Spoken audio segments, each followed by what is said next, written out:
전 남편을 살해한 혐의로 재판을 받고 있는 고유정이 의붓아들 살해 혐의로도 기소가 됐습니다. 살인의 직접적인 증거는 없지만 고유정의 범행을 입증할 정황 증거들이 충분하다는 게 검찰의 판단입니다. 박성동 기자입니다. 지난 3월 고유정의 6살 배기 의붓아들 홍모군은 아빠와 함께 자다 피를 흘리며 숨진 채 발견됐습니다. 경찰은 전 남편 살해 사건이 터지기 전까지는 고유정을 전혀 의심하지 않았습니다. 재수사가 이루어지거나 이런 것은 전혀 아닌가 보죠? 예, 저희들은 그런 변사 사건이 있는 건 맞는데, 그거에 관련성 이런 거는 전혀 없어요. 그대로 묻힐 뻔한 사건은 현 남편이 적극적으로 경찰 수사에 부당함을 알리면서 재수사에 들어갔고, 검찰은 사건 발생 8개월 만에 고유정을 살인 혐의로 기소했습니다.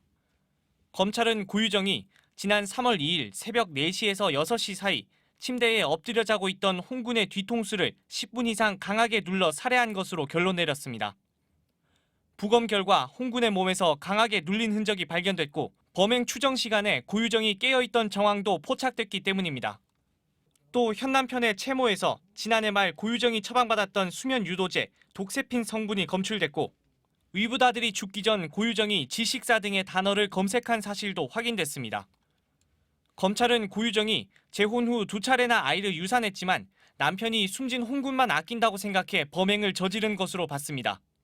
자기는 애도 못 낳는데 전 부인의 애는 있고 뭐 이러다 보니 전 남편을 살해한 것이나 현재의 혼인관계에 커다란 장애물이 된다고 느꼈고 그 장애물을 제거하기 위한 검찰은 이 사건을 전 남편 살해 사건과 병합해 줄 것을 법원에 요청했습니다. 두 가지 죄가 이제 병합이 된다면은 기본적으로 1.5배 가중하는 그런 규정이 있거든요. 두 개의 연쇄살인 사건이 있었다고 한다면은 재판부 쪽에서도 사형 선고를 내리는 데 있어서 조금 더 부담이 덜 하지 않을까. 법원이 검찰의 병합 신청을 받아들일 경우 고유정 재판은 해를 넘길 것으로 예상됩니다. MBC 뉴스 박성동입니다.